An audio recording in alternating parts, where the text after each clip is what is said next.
Good day, I'm Vincent Saxtetter, and this is the After the Age of Fire channel. This is episode 16, recorded November 9th, 2025, and the title of this episode is We Will Never Build Enough Wind. Um, what's enough wind? Enough to supply our energy consumption. We'll never supply our energy consumption with wind turbines, not all of it. Um, just to recap what the main idea of this channel is. It's a kind of a prepping channel. We're currently coming to the end, sometime around now, give or take some 20 years, to the end of our exponential growth. For the last 250 years, we've been doubling our consumption of pretty much everything every 22 years or so. It's been a very special time, and sometime soon this will come to an end. And so it's kind of looking at where we are right now, where we've been, and then what's coming next. What will happen when our exponential growth ends? What will the end look like, and what will life be like after the end of our growth? And in particular, will we have as much energy as we do now? Will we have a little more, or will we have less? And how do you prepare yourself for and your family for the new world that's coming once our growth ends and we can no longer double our consumption? Um, so it's not prepping for next year. It's prepping for things that happen over 20 years, 50 years, 100 years. Um, it's it's thinking about what you want to be your life to be like when you're a bit older, what you want your children's and your grandchildren's lives to be like. Do you want to have a family line that continues past your children or your grandchildren, or are you fine if there are no more nobody descends from you, um, or none of them live, um, none of them reproduce? Um, which one would you prefer, and what would you like to do about it? Um, so that's kind of the kind of prepping I'm talking about. Um, and right now we're thinking about how much energy we have on offer, and compared to our usage, we use about 46,000 calories per person per day. Um, that's the average across the world. Of course, some people use more, some people use less. Some countries use more, some countries use less. Um, Plus, in addition to those calories, there's another 15,000 calories embodied in food, fodder, and wood. Um, and the question is, how much more can we get? And we just talked about coal, oil, and gas in the previous episodes. And now we're starting into discussions of non-plant energy. That means everything that isn't grown this year and that isn't coal, oil, and gas. Um, so what people would call renewables plus nuclear.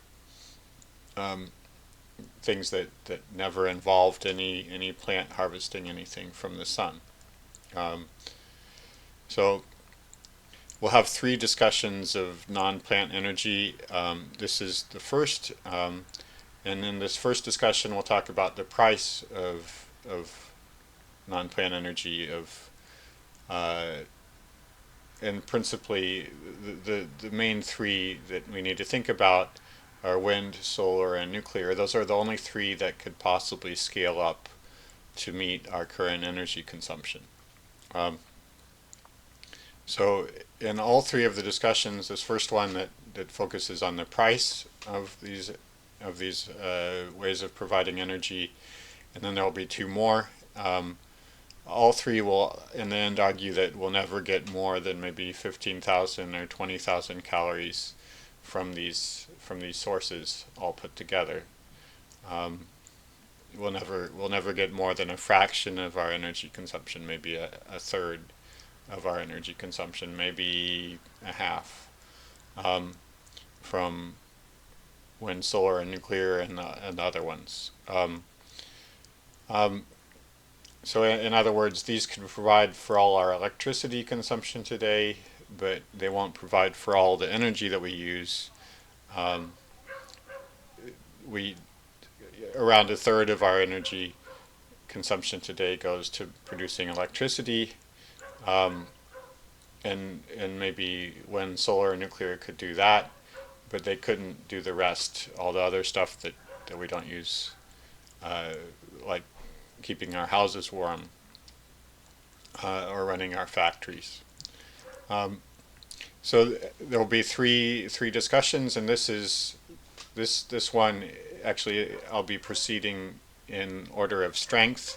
So this first discussion will be the weakest, discussion of prices, because pricing, how things are priced, is always a little bit mysterious, and and there are different influences on the price, and how people, there's inflation, and there's bargains, and there's trade wars, and tariffs, and it's an endless set of mysteries. So I think I'm certainly making some strong arguments here about price, but there's some weakness to there. If you want to argue with me about inflation, or how that would affect something that goes into producing a wind turbine, you could. The next arguments will be stronger, and then the last argument will be even stronger. But I think it's important to start by talking about the economics, the pricing of wind and solar and nuclear.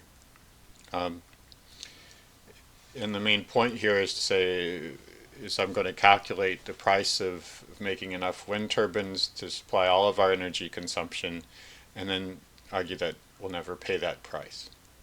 Um, Not just wind, but solar and nuclear. There will be one episode, today's episode, on wind. The next one will be about solar, and then there will be two episodes on nuclear. Um, I'm leaving out fusion from my discussions, because it'll be at least 50 years before we've built. If we do manage to build fusion plants that produce electricity, which is still uncertain. If we do manage to do that, it'll be at least 50 years before we have, say, 50 of them running, and at that point we could talk about the price of fusion. Until then, there's nothing you can say. All you can say is that the fusion plants that people are building today don't produce electricity, and they're very, very, very expensive. As for whether the price will come down, uh, and whether they'll ever be producing electricity in the quantities that we like or at all, come back in 50 years and maybe we can talk about it.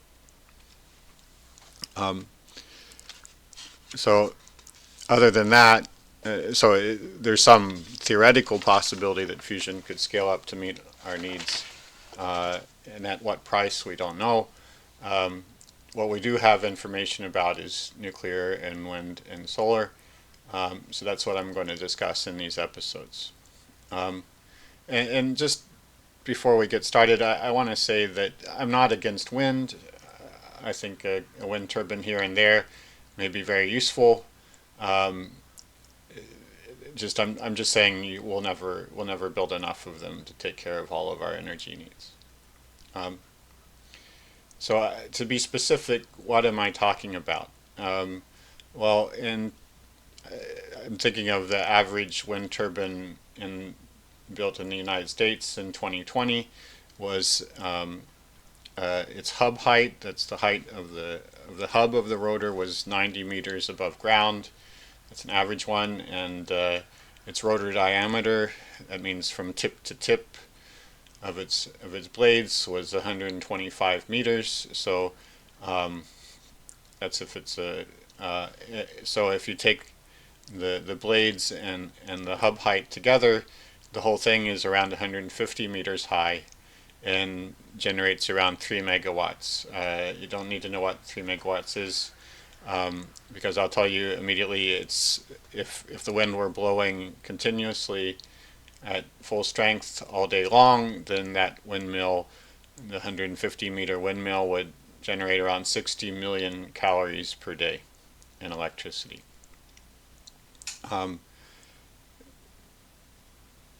have to say immediately that, in fact, no windmill produces 62 million calories per person per day, 62 million calories per day, because the wind doesn't blow all the time. It slows down, sometimes it completely stops.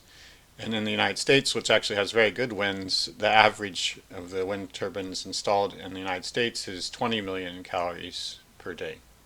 So a third of its capacity if the wind were blowing all day long. That's pretty good winds. In Europe, the energy harvest per day is even less. Could be as small as 12 million, a fifth of the.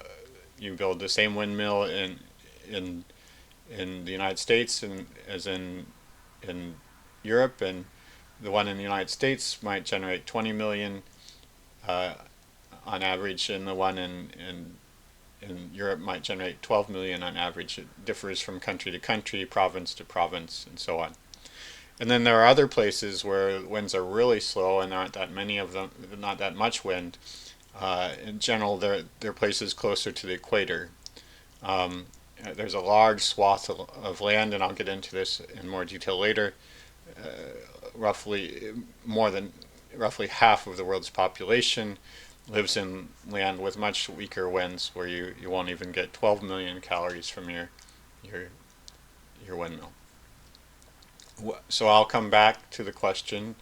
Of course, this is very important for determining the price of wind energy, because you have to know how many wind turbines you need to build in order to get the energy that we actually use each day. So I'll come back to this question a little later in this discussion.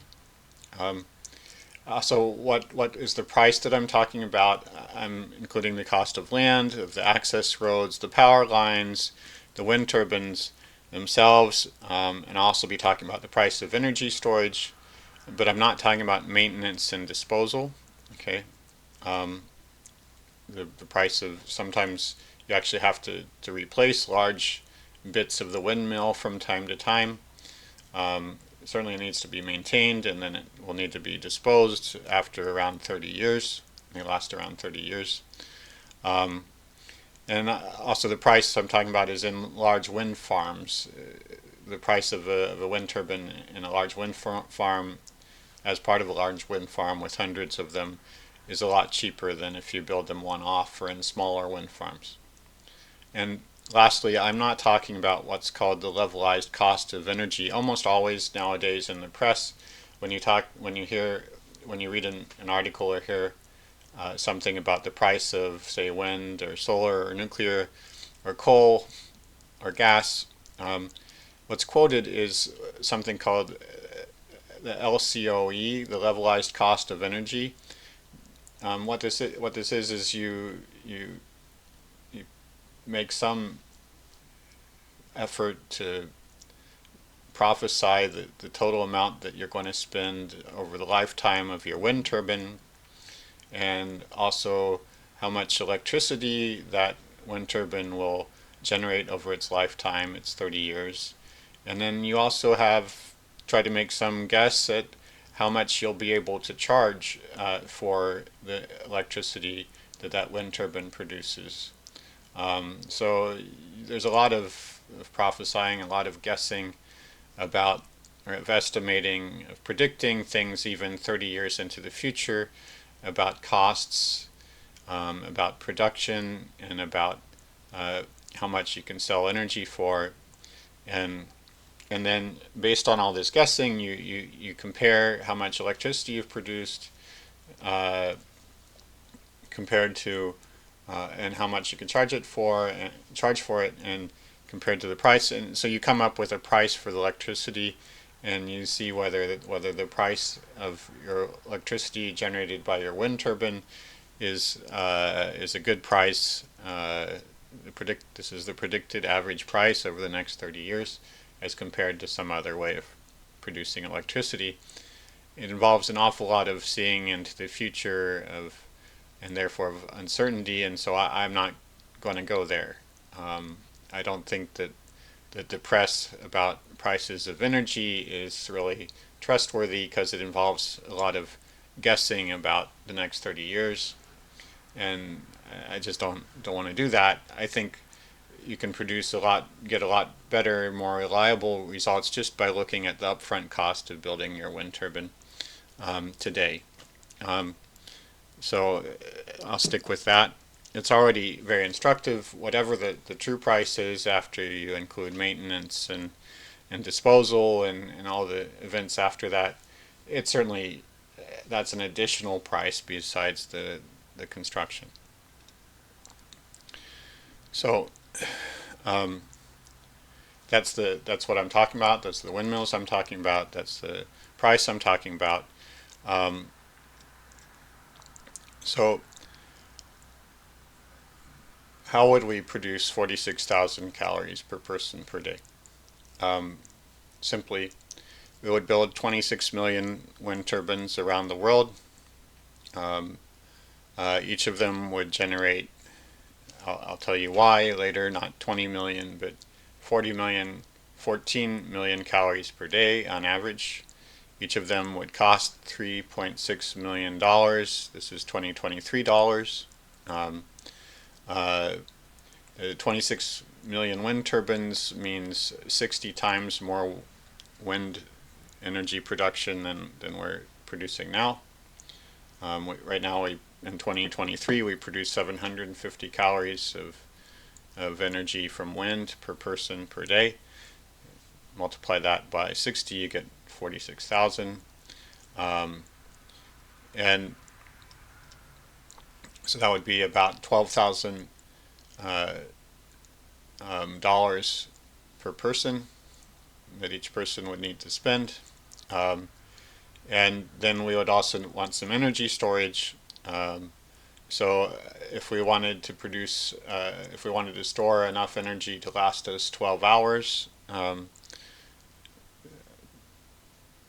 we'll get into why you would want less or more energy storage than 12 hours, but 12 hours is already at the limit of our capability, and we might well want a lot more, but it's just it's stretching our abilities to even get 12 hours of energy storage. And then batteries stop working after 15 years or less. So to last for the lifetime of the windmill, 30 years, we would want 2 sets of batteries. Each set of batteries would cost us around $4,000 per person. 2 sets of batteries, $8,000 plus $12,000 for the windmills, wind turbines. That adds up to $20,000 per person. If we spent $20,000 per person for every person on the globe, then we could build 26 million wind turbines, and we could harvest 46,000 calories per person per day. Now, the rich half, of course, the rich half of the world, I've spelled out what the rich half is before. Basically, I break down the world into poor half, which is Africa. It's all of Asia except for China, Korea, Australia, and one more, Japan. So that includes India, for instance. It's a little more than half of the world's population. That's the poor half, and the rich half is everyone else. Rich half uses twice as much energy, so they would need to spend per person $41,000 per person. The United States uses twice again, so the United States would need to spend $92,000 per person, $92,023 per person, in order to buy enough wind turbines to supply all of the United States' energy use. Okay. We could save a little on batteries if we, instead of building batteries, we build something called pumped hydro. That means you have large lakes of water high up in the mountains, and you fill them up with water when you have plenty of electricity, and then when you need when the wind stops blowing and you need some electricity, then you allow that water to suddenly cascade down through some generators into a lake lower down in the mountains, and that gives you some electricity as long as you have water flowing. Pumped hydro is to build it per calorie of storage is around the same as batteries, but the nice thing is that pumped hydro doesn't stop working after 10 or 15 years. It does need some maintenance, but it doesn't have the short lifetime of batteries.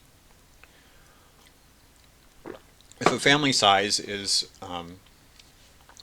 roughly 4, for instance, let's say a family size of 4, that means that for the average person worldwide, buying enough wind turbines and batteries would cost $80,000. For people in the rich half of the world, it would cost $160,000, and for people in the United States, family of 4, it would cost $360,000.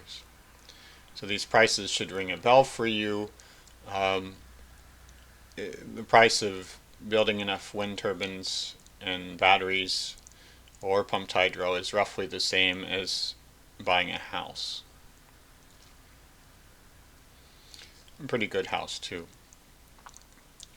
So, and then supposing that we wanted to double our consumption again in the next 23 years, say by 2050, then we would have to build twice as many wind turbines and batteries, and it would all cost twice as much.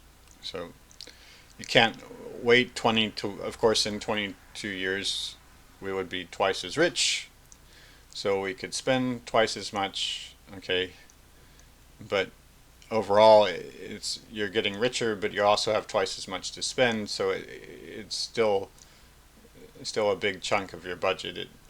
You don't get around this cost by waiting.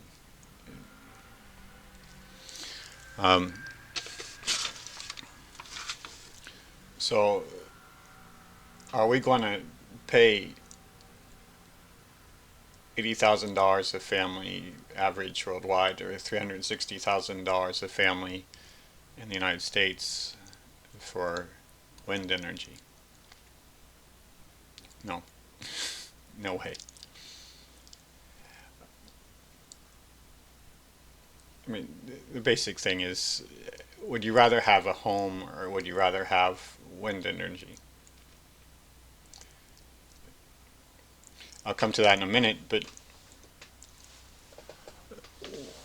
I'd like to compare this expense to the expense of buying a car and how much we're willing to pay for cars worldwide. Currently, worldwide, there's around 1.6 billion cars, or motorized vehicles, shared between 8 billion people. That means there's one car for every 5 people. That's despite the fact that we've known how to make cars for more than 100 years, make them on assembly lines cheaply.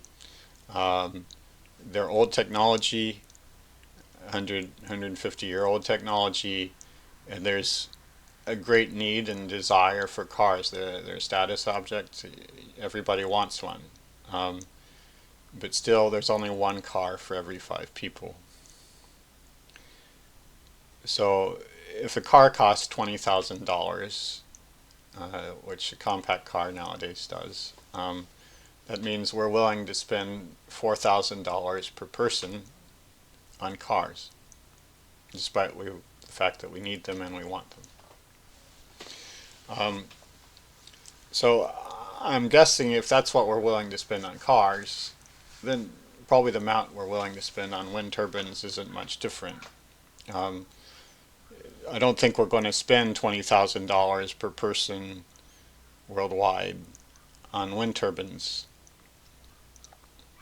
maybe the same that we spend on cars. Um, what about in the United States? Okay, the United States has 0.9 cars per person. So that means, and these aren't luxury SUVs. Some of them are, but most of them are a lot more economical. So maybe in the United States we spend $20,000 per person on cars. It's not the $92,000 per person that United States citizens would need to spend in order to supply all their energy from wind. That would mean if the United States wanted to get all of its energy from wind, it would build 5 million wind turbines, and that would cost $30,000 billion every 30 trillion every 30 years. So $1,000 billion per year. You can compare that amount of money to the U.S. budget, like its budget in 2020. A lot of this was deficit spending. It was getting something like half of this money by borrowing. Okay, but its spending in 2020 was $6,600 billion. So out of a budget of $6,600 billion for the U.S. United States government, not counting the state governments, is it going to spend $1,000 billion, $1 trillion on building wind turbines? Probably not. In fact, in 2022, the total public and private spending, that means government and private investors, on building all power plants, coal, solar, nuclear, and wind, was $33 billion in 1 year. That's 1/30th of the amount that the United States would need to carry on year after year after year in order to supply enough wind turbines and batteries for itself. So there's just not the money on offer either from individual families or from the United States government or from private investors. There's not the money to build this amount of wind. Overall, worldwide, families are not going. We're not going to build the equivalent of another house for every person. Most of us can't afford 2 houses. Actually, most of us can't even afford 1 house. We don't own our houses. Many people worldwide. I don't know if it's most, but many people worldwide rent houses, and don't own. If many people don't even own 1 house, and most of us can't afford 2, we can't afford spending the equivalent of another house on buying wind turbines and batteries. If you had a choice between a home and maintaining your present energy consumption, which one would you do? I think you'd prefer to have a roof over your head and have a little less energy. Okay. We can't solve this problem by government programs, like a big lending program or printing a lot of money. The problem isn't about accounting or about spending program. There just aren't enough resources around. Wind turbines require real resources, real concrete, real metal, real asphalt, real machines to set them up and maintain them, and real workers, and there's just not enough of all this real stuff around to build enough. That's also why we don't have 2 houses for every family. There's not enough worldwide, enough resources to build 2 houses for every person or every family. That's why we don't do it.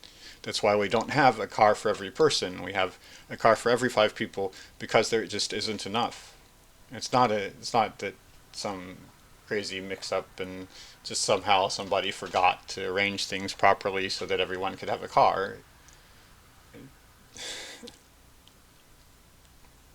Let's not be silly. So if we wanted to build 46,000 calories of wind, enough to supply our energy consumption with wind, we'd have to choose between that and having houses, having hospitals, schools, armies, roads, and food.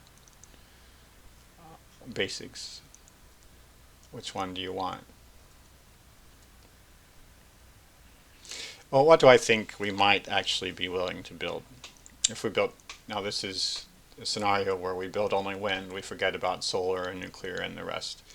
We just build wind, more likely we'll split our money between different options, hedge our bets, okay? But I think we might spend $4,000 per person, 3,000 for the wind turbines and 1,000 for the batteries.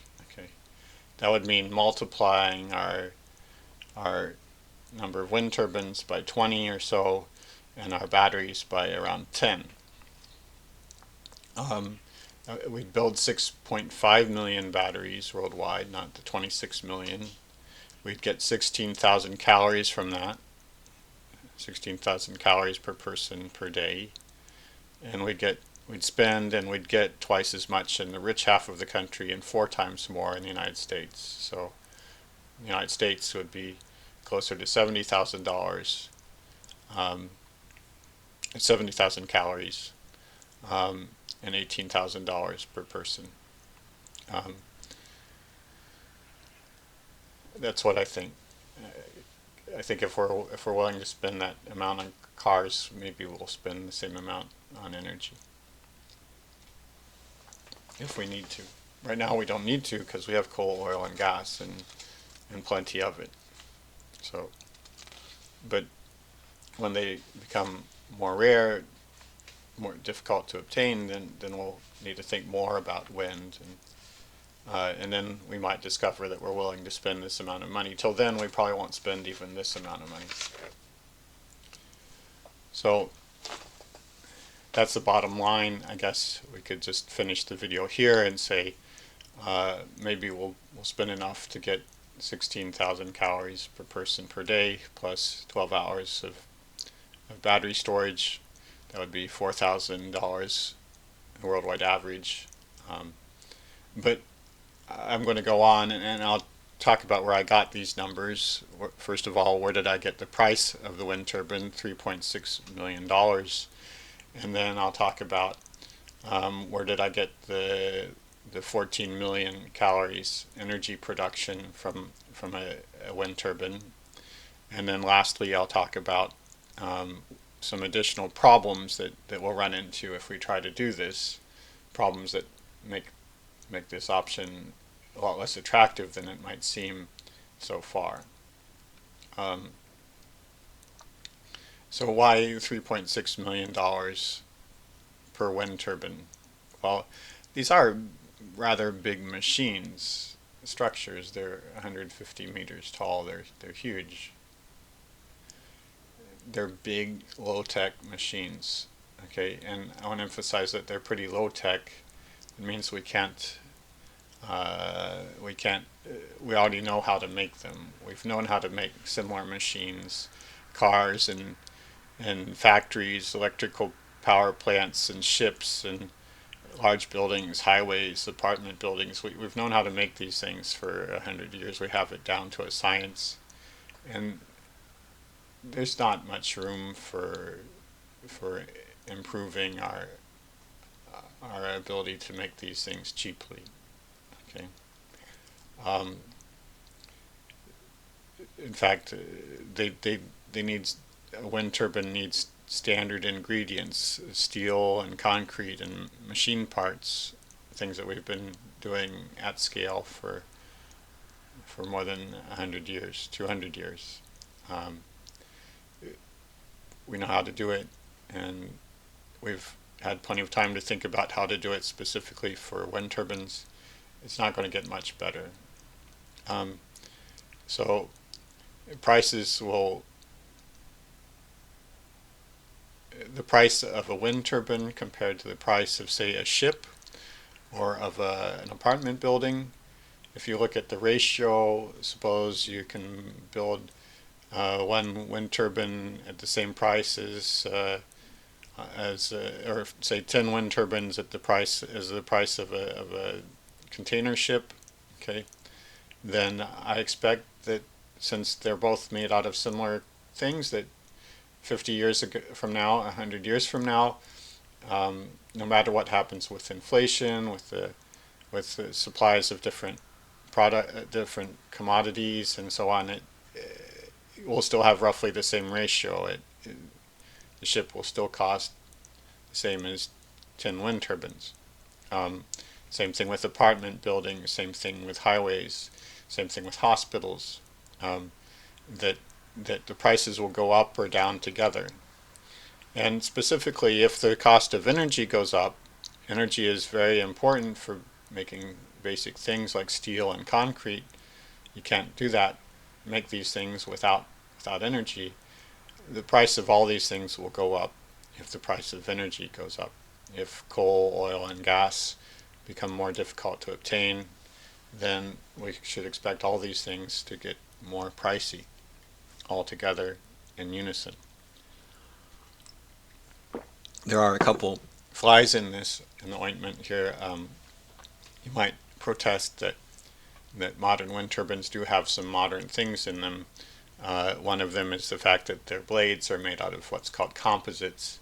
A composite is a layer. You sort of make a layer cake out of fiberglass in carbon fabric, layer after layer after layer, and you glue it all together, and you get something rather strong and lightweight. Well, we already know how to do this. We've known how to do this for 30 years, and furthermore, the basic things involved are glue, fiberglass, and carbon fabric. These are not special things, not new, and it's just it's not like we're going to figure out suddenly how to make composite blades for a fifth of the price anytime soon. Another thing you might think about is some wind turbines have special neodymium magnets in them, very strong magnets in the electrical generator inside the wind turbine. And these are new technology. These were invented only 30 years ago, and they're under hundreds and thousands of patents, and they're still being improved.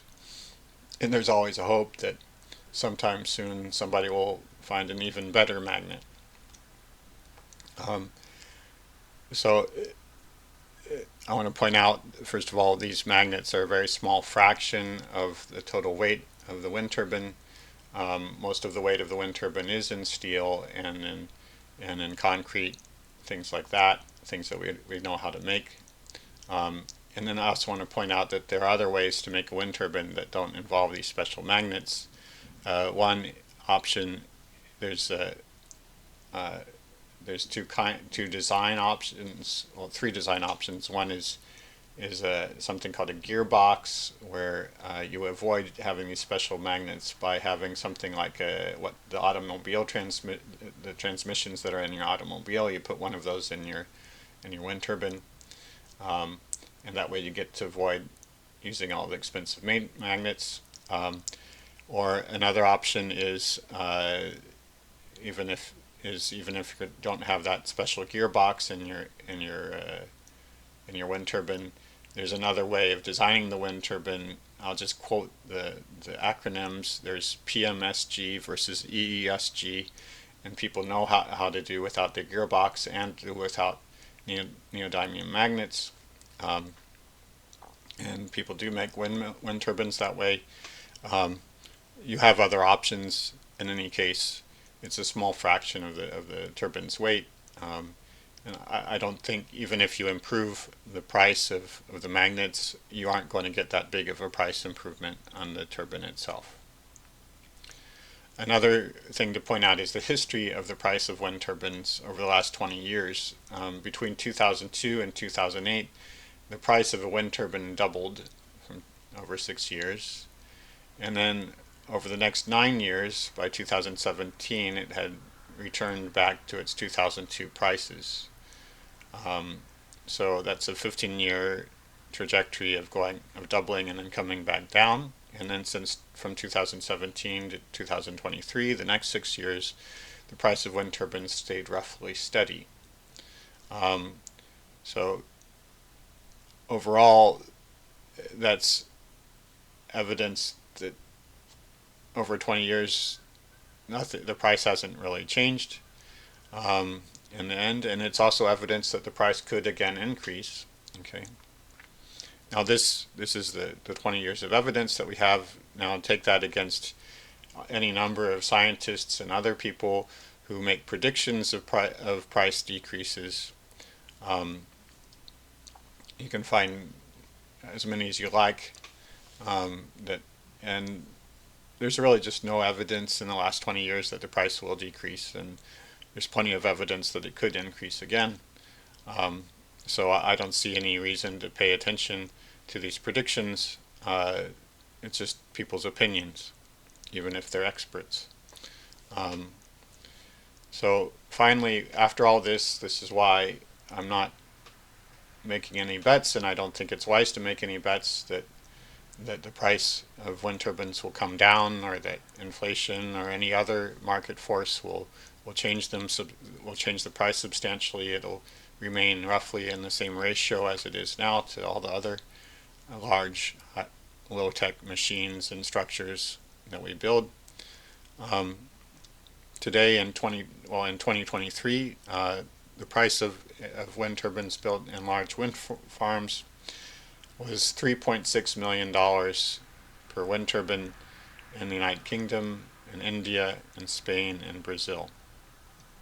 In the United States, it was 25% more, and in Germany, it was 50% more than that price. So I'm taking the low price. I'm leaving out China. China claimed to have even lower prices, but it's hard to know what to make of those prices.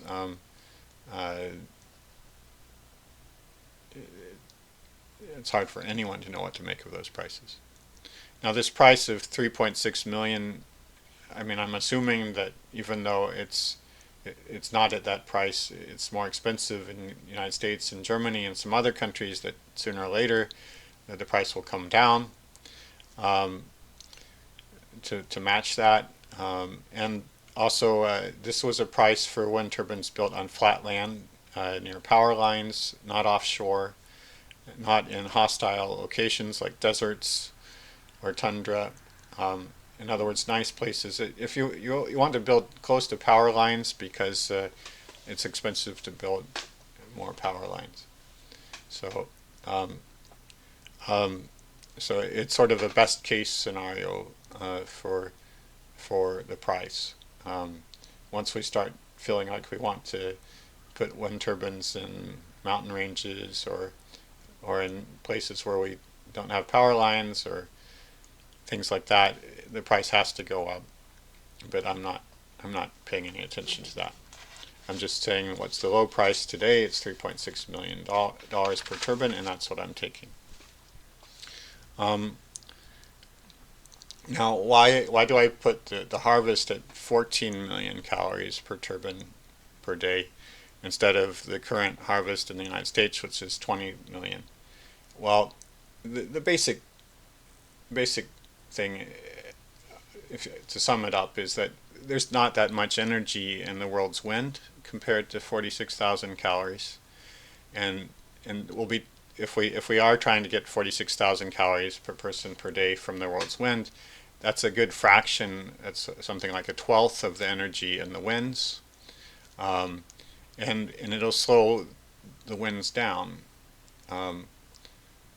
We would build enough wind turbines to slow the wind down worldwide. And another way of saying that is that the turbines will get in each other's way. A wind turbine upstream will slow the wind down, and so the wind turbine downstream from that wind will get less energy.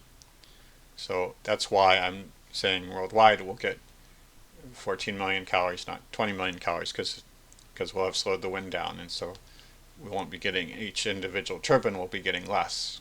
Okay, let's talk about this a little more. Okay, um, right now about 5,000 calories comes to each meter squared of the world's surface.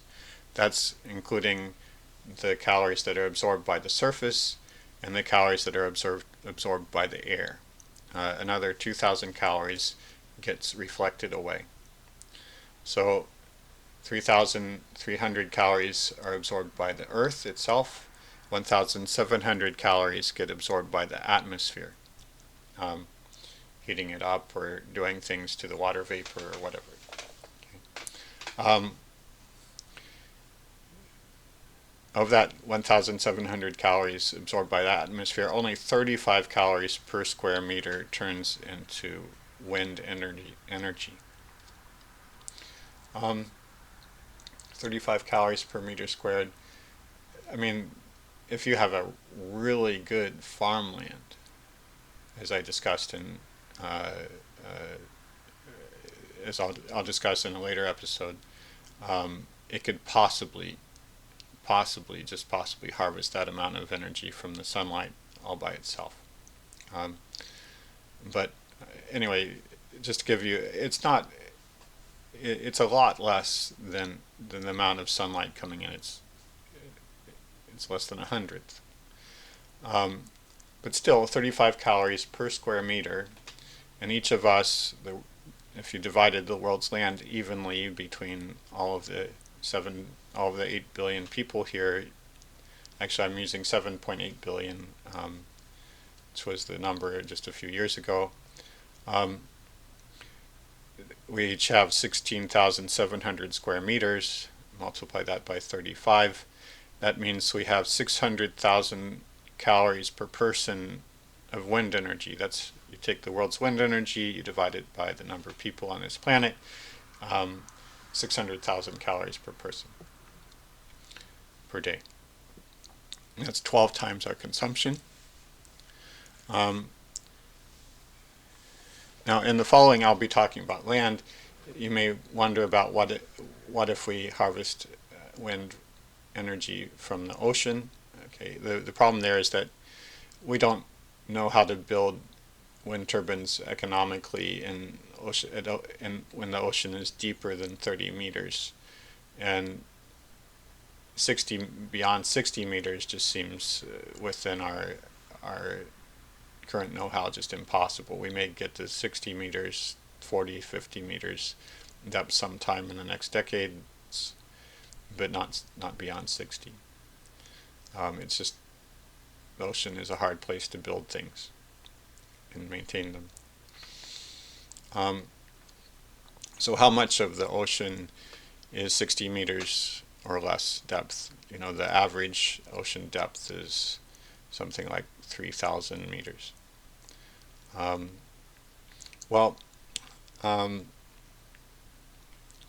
If you take the amount of ocean that's up to 60 meters deep and you compare that to the world's land area, it's only about 10%, 1/10 of the world's land area. So on that basis, you'd think that even if you put windmills all over these bits of the ocean, we'd only get 10% more energy. Okay, well, on the other hand, at sea, the winds tend to blow a little faster than on land. It's flat. There's nothing in the way of the wind. So you might get a little more. Maybe you'd get 20%. Maybe the amount that you could get by building more windmills at sea would be 1/5 of the amount that you could just get from the land. So it's a little change. If you want, you can take all the following numbers and multiply by 1.2, and that'll give you an idea of how much the total would be if you build at sea and not just on land. So we have 600,000 calories per person per day from the wind on land. Okay. The first problem is that a wind turbine cannot harvest all of the energy in the wind. If it did, the wind would come to a stop, and then the wind turbine's blades would since there would be no more wind blowing through the wind turbine's blades would stop moving, and nothing would happen. It would no longer be generating electricity. It has to let some wind through a bit slower than it was to start with in order to keep generating electricity. And this poses a limit called the Betz limit, BETZ, and you can only get about 60%, 3/5 of the wind energy, even with a perfectly designed wind turbine. Now, our wind turbines are never perfect. It's just impossible to make a perfect machine. So it's a little less, but even if you had perfect wind turbines, our 600,000 calories, of those only 360,000 calories would be available to us to harvest. Okay, so that's 8 times our present consumption. Now, then we come to the problem of the wind turbines getting in each other's way. So if we built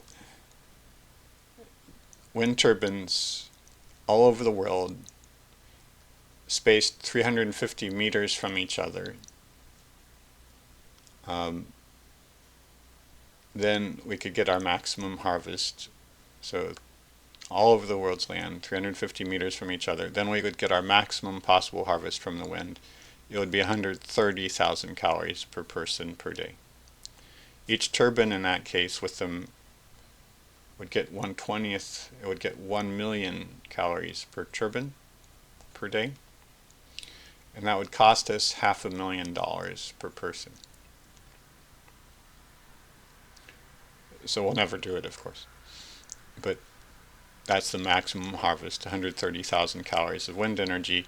So doing pretty good since there was only 600,000 calories to start with. Okay. And the atmosphere is huge. It runs up 7-8 kilometers above us, and we'd have the wind turbines only reaching up 150 meters above us, and we'd still be capturing a quarter of the wind energy. Pretty good. Still impossible. We can't spend $500,000 per person. So what could we do? How could we arrange things so that we could get our wind energy more cheaply and not have them completely blocking each other? Well, first step, you build them not 350 meters apart, you build them 1,400 meters, almost a mile apart. Okay, that's an average. Okay, and you would build them closer than 1,400 meters where there's high winds, and further apart where there's low winds. Okay, but in the world's wind deserts, you wouldn't build any at all. These are the areas near, not a very wide swath of land around the equator. Okay, so you would leave out Mexico, you would leave out Central America, you would leave out 2/3 of South America, everything except for the southern tip. The southern tip is fairly close to Antarctica, and there are good strong winds around there. But so that means you'd have wind turbines in North America down to, in other words, in the United States and in Canada, but not in Mexico, and then you would have a big gap all the way down to the southern tip of South America. Then in Africa, you would have wind turbines north of the Sahara Desert on the Mediterranean coast, but you wouldn't have anything south of the Mediterranean coast except for way at the southern tip in South Africa. This is a huge, people often don't realize how huge Africa is. It's an immense continent, and this is a huge swath of land, 1,000, 4,000, 5,000 kilometers north to south with no wind turbines. You would not build any wind turbines in India and Pakistan and Bangladesh. You would not build any in Southeast Asia, and in most of Australia, except for the southern tip, you wouldn't build the southern edge. You wouldn't build wind turbines. What's left? Well, you have the southern edges of Australia, of Africa, of South America. You have North America, except for Mexico. You have Europe, and you have Northern Asia. So that's where you would build wind turbines, and you would leave out. You just wouldn't build in the wind deserts. Um, so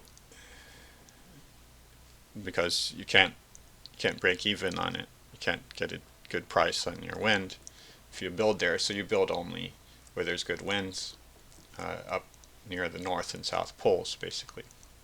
Um,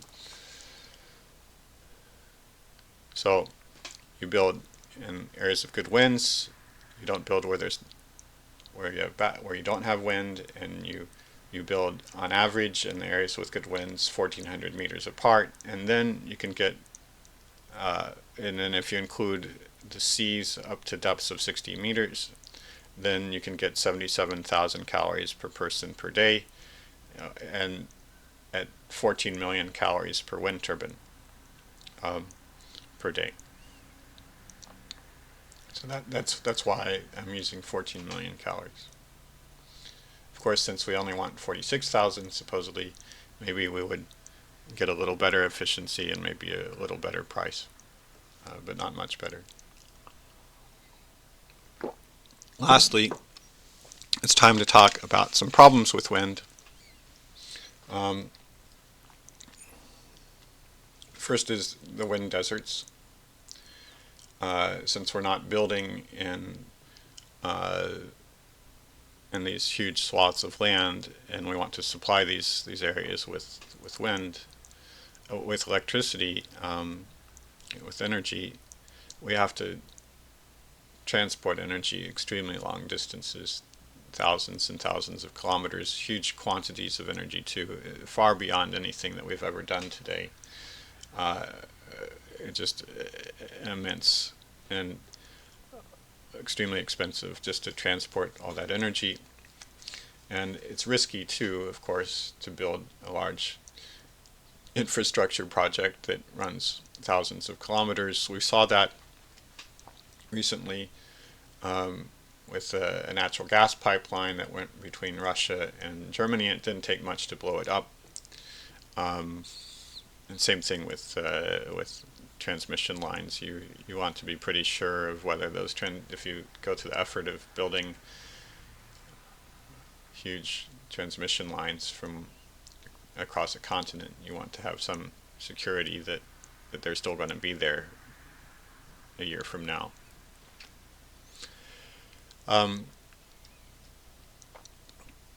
It's not just the areas, the wind deserts that will need a lot of transport. It's also the rich countries.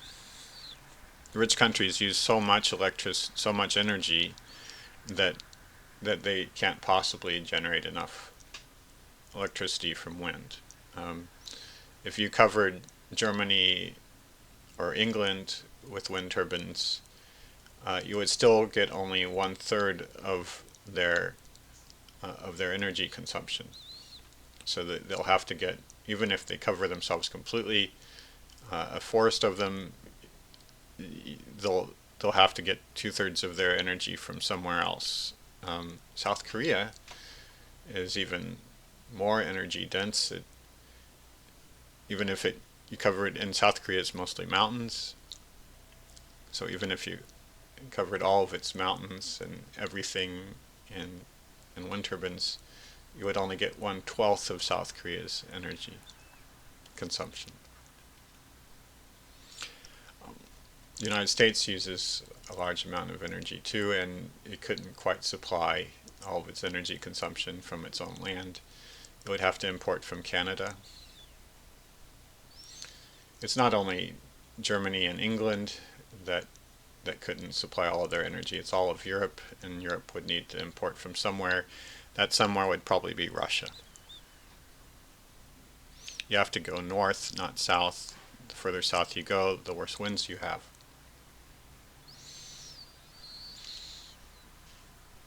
So again, energy transport on an immense scale.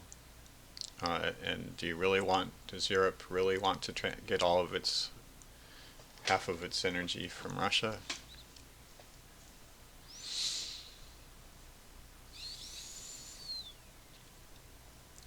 Another problem is the huge amounts of land that are required.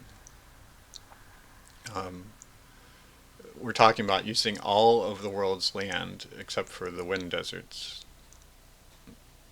So in Northern Europe, in Europe in general, and the United States and Canada, and in the other areas with decent winds in the very far south, you would be covering every square kilometer.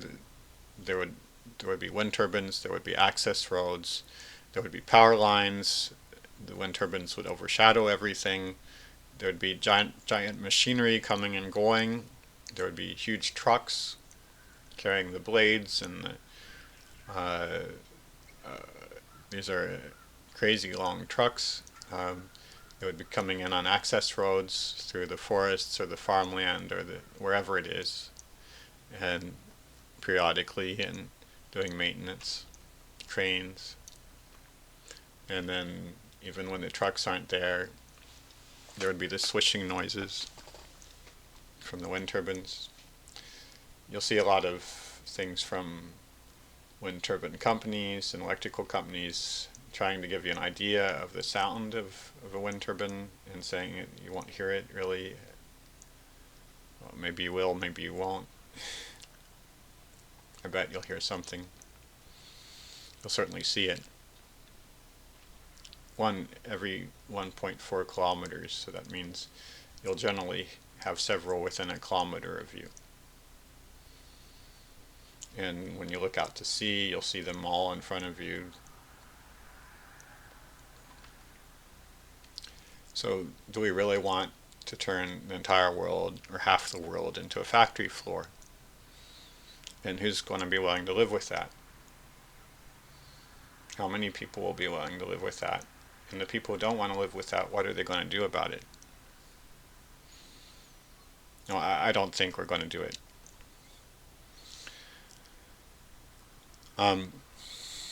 Another problem is changes in weather and climate. Okay,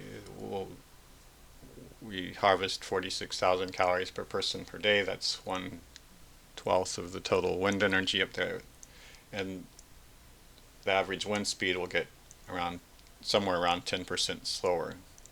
Plus, downstream from a wind farm, and I repeat, half the world will be a large worldwide sized wind farm. Downstream of these turbines, there will be turbulence and the weather will be different, because they get in the way of the wind, and they make turbulence, and the wind there just starts moving in complex ways, swirling around, and just the weather will be different. It's hard to say exactly how, but some of it will be verifiable. People will be able to measure the difference, but all the time, people will be saying the weather is different, regardless of evidence. And then there's one last but immense problem with wind. It's seasonal. There's more of it during one season than during another. So, for instance, in North America and Europe, there tends to be more wind in the winter, and you can't store wind in the winter and expect to store electricity in the winter and expect to have it still on hand in the summer. And then another problem, which is at least as bad, is that in any season, winter or summer, there are frequent lulls that can encompass an entire country, where the wind just doesn't blow, and they can last often enough for a week or more. So what do you do if wind is your major way of getting electricity and it just isn't blowing? You have some choices. One is just shut down. You turn off all your lights, your factories shut down, your hospitals shut down. You no longer supply your cars if they're electrical powered, and so on. It's all off. Okay.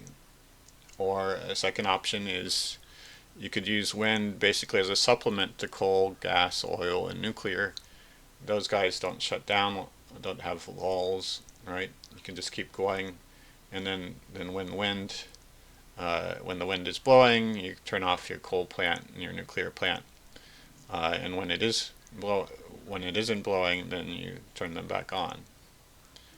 In this case, we're actually getting probably most of our energy from coal, gas, oil, and nuclear, and a smaller fraction from wind. The third option is storage.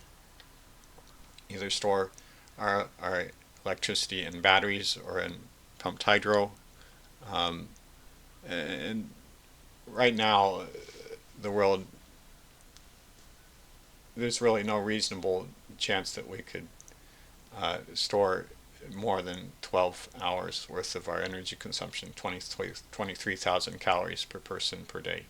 Um, so since we can't store more than 12 hours, and when the wind does blow, it blows hard, and it will overflow our batteries pretty quickly. Um, so if it if it if it's producing, when the wind does blow and it's producing more electricity than we need, uh, then a large fraction of our energy will just be wasted. We won't be able to use it.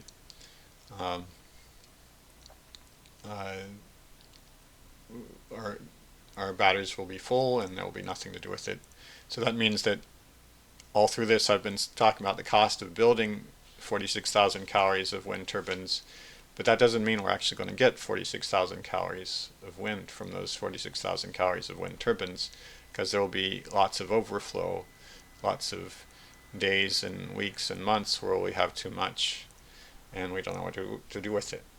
Um, so maybe we'll lose half of our energy, or maybe only a third of our energy this way, but it means that if we wanted to really have 46,000 calories on average of actually being used, we would want to build significantly more wind turbines. So, moreover, if you build 12 hours of batteries, it doesn't help much when the lull lasts more than a day. In fact, this happens all the time. The lulls lasting 12 hours or a day are quite frequent. And it just means that even with 12 hours of batteries, you just, after 12 hours are done, you just turn off the lights and turn off the heating, and you turn off your cars, and you turn off your hospitals and your police stations, and you're done. And you wait.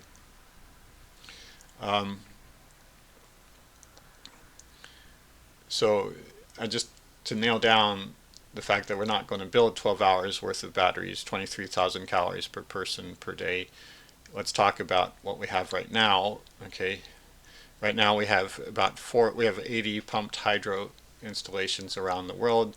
That amounts to 4 minutes of our energy consumption. And then for batteries, in 2022 there's a big push to make electric cars, so we built 2 minutes and 15 seconds worth of energy storage, of our total energy storage in car batteries. Now, we've been ramping that up as fast as we could for a few years now, so I think it's reasonable to say that our total energy storage between batteries and pumped hydro is somewhere around 20 minutes, maybe 15 minutes of the world's energy consumption. So 15 minutes of the world's energy consumption would be about 1,000 calories per person.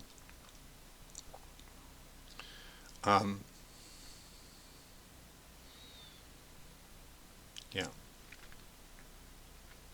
No, it would be 500 calories per person. It would be, yeah, we go through 46,000 calories per person. That means 2,000 calories per hour. So, so 15 minutes is around 500 calories of energy storage. That's how much we built in 2022. We do have plans to build more as fast as we can.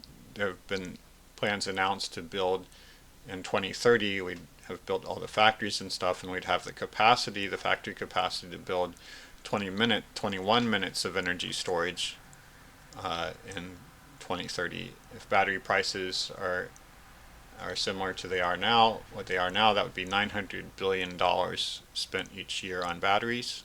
Okay, and remember that batteries stop working after 15 years or less.